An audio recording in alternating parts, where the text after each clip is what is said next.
আগামী দিনে আমাদের একটাই লক্ষ্য, সেটা হচ্ছে 2026-এর ভোট আমাদের কাছে সব থেকে গুরুত্বপূর্ণ এই মুহূর্তে, এবং সেটা হচ্ছে আমাদের দলকে জেতানোর ভোট।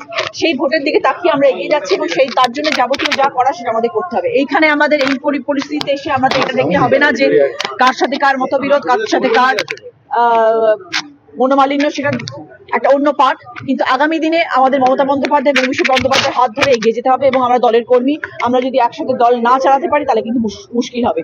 তাই জন্য আগামী দিনে আমাদের পশ্চিমবাংলার দিকে তাকিয়ে আমাদের দলের কথা ভেবে দলের সুচিন্তক আমরা সেই জন্য সেইভাবে এগিয়ে যেতে হবে। আপনি মঞ্চে অভিযোগ করলেন যে কোনো দলীয় কর্মসূচি জানতে পারেন না, সেটা কি না? তো জানতে পারি না নয়, জানতে অনেক সময় অনেক কাউন্সিলরদের কাছে সব রকমের দলীয় কর্মসূচি পৌঁছায় না, সেই হিসেবে বলা হয়েছে যেন সবাইকে সবকিছু জানানো হয় এবং সেইভাবে যেন এগিয়ে যাওয়া হয়। তাহলে কারোর কোনো ক্ষোভ বিদ্বেষ থাকবে না এবং সবাই মিলিতভাবে কাজ করতে পারবে। কারণ যখন আমরা জিজ্ঞেস করি এই কাজটা হলো না, কারণ তখন তারা বলে যে আমাদের কাছে খবর ছিল না, কিন্তু খবরটা তাদেরও জানার দরকার, এবং যে খবর পৌঁছানো উচিত তারও তাকে ওয়াকিবহাল হতে হবে যেন সে খবরটা সবার কাছে পৌঁছায়। আমাদের 28 জন কাউন্সিলর, আমি আশা করবো আগামী 4 মাস ভীষণ গুরুত্বপূর্ণ, এবং আগামী 4 মাস যেন সব কাউন্সিলর একত্রিত ভাবে, শুধু কাউন্সিলর নয়, প্রধানরা আছেন, ব্লক সভাপতিরা আছেন, যারা যারা দলের সাথে যুক্ত, সবাই যেন একসাথে কাজ করেন। দলের যারা কর্মীরা রয়েছে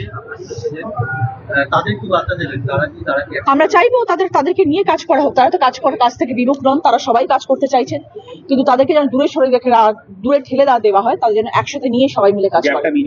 আশা করি মেটা উচিত। এখন দলকে তুমি যদি ভালোবাসো তাহলে সেটা মেটানো উচিত। এই মিটিং এ সিআইসি শাস্ত্রকে দেখা গেল, কিন্তু ঘড়ি পড়েছিল, বলতে পারবো না, ওনার হয়তো কোনো কাজ ছিল। দেখুন, দ্বন্দ্ব তো আমরা সেভাবে আমরা তো বাচ্চা নই যে আমরা দুজনে মিলে ঝগড়া করবো। ওনার বয়স, উনি এক বয়স্ক মানুষ, আমার একটা এতদিনের একটা কর্মসূচি, একটা বয়স হয়েছে, আমি এতদিন ধরে কাজ করছি। আমরা কেউ 20-22 বছরের বাচ্চা নই যে আমরা একটা সাংঘাতিক রকমের দ্বন্দ্ব নিয়ে বা মাথা চিন্তা করে কিছু করবো বা রেগে যাবো, ঝগড়া করবো, আড়ি করবো, ভাব করবো, এটা তো হয় না কখনো। হয়তো কাজের জায়গায় অনেক সময় অনেক কিছু হয় যেখানে আমাদের হয়তো মনে হলো সেই কাজটা সেরকম ভাবে হয়নি, সেই দিক দিয়ে হয়তো আমাদের মধ্যে কিছু রকম হয়তো ডিফারেন্সেস ছিল, কিন্তু আমাদের একটাই তো লক্ষ্য না, উনি আমার রিলেটিভ না আমি ওনার রিলেটিভ, আমাদের একটাই লক্ষ্য যে আমাদেরকে দলকে ভালোবেসে কাজ করতে হবে, আমাদের দলের জন্য কাজ করতে হবে। তাই আগামী 4 মাস আমাদের ভীষণ গুরুত্বপূর্ণ। মে মাস অব্দি এখন আমরা একত্রিত হয়ে কাজ করব। কল্যাণ বন্দ্যোপাধ্যায় বারবার একটা জিনিস বললেন যে সম্মান দিতে হবে, কোনো জায়গায় কি ঘাটতি ছিল এটা? না, দেখুন, সম্মান দিতে হবে। সম্মানটা অনেক রকম ভাবে হয়। সম্মানটা এইরকম ভাবে হয় যে দলের যত রকমের কর্মসূচি সবাইকে জানানোটা, সেটাও একটা দলের কর্মসূচি। যখন একটা বড় কর্মসূচি হচ্ছে সেখানে যেন সবাই উপস্থিত থাকেন, সেটাও একটা বড় সম্মানের জিনিস। সেই হিসেবে উনি বলেছেন যেন সম্মান জানানো হয়, এবং সেটা শুধু চুঁচুড়ার ক্ষেত্রে নয়, সেটা সারা পশ্চিমবাংলার ক্ষেত্রে উনি এই আওয়াজ তুলেছেন যে সর্ব জায়গায় সব মানুষকে সম্মান দিয়ে কাজ করতে হবে, কারণ সবাই সে রেসপেক্টটা পাওয়ার যোগ্যতা রাখেন।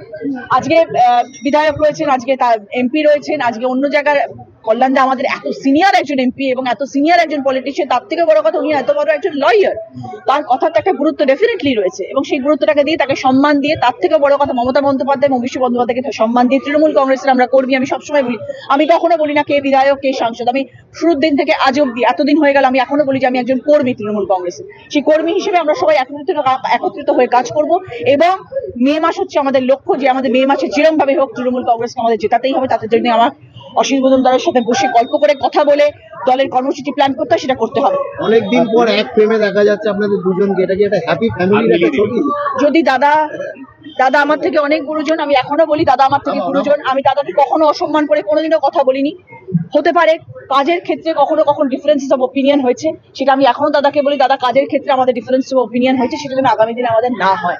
আমি চাইবো ভালো কাজ করতে। আমাদের ওই যে দাদা এক্ষুনি কল্যাণদা বলে গেলেন আমাদের কিছু চাওয়ার নেই, আমাদের কিছু পাওয়ার নেই, আমরা আমাদের নিজেদের জায়গায় যথেষ্ট নাম করে আছি, কিন্তু আজকে যখন দিদি আমাকে এই দায়িত্বটা দিয়েছেন, আমি যখন নতুন এসেছি দায়িত্বে, আর দাদারা অনেক সিনিয়র আমার থেকে, রাজনীতি অনেক বেশি ভালো বোঝেন, আমি এখন শিখছি, বুঝছি। যদি দাদার সান্নিধ্যে থাকতে পারি, দাদা যদি মাথার উপর হাত রাখেন এবং দাদা যদি মনে করেন রচনার পাশে থাকবো, তাহলে আমরা ভালো কাজ করবো।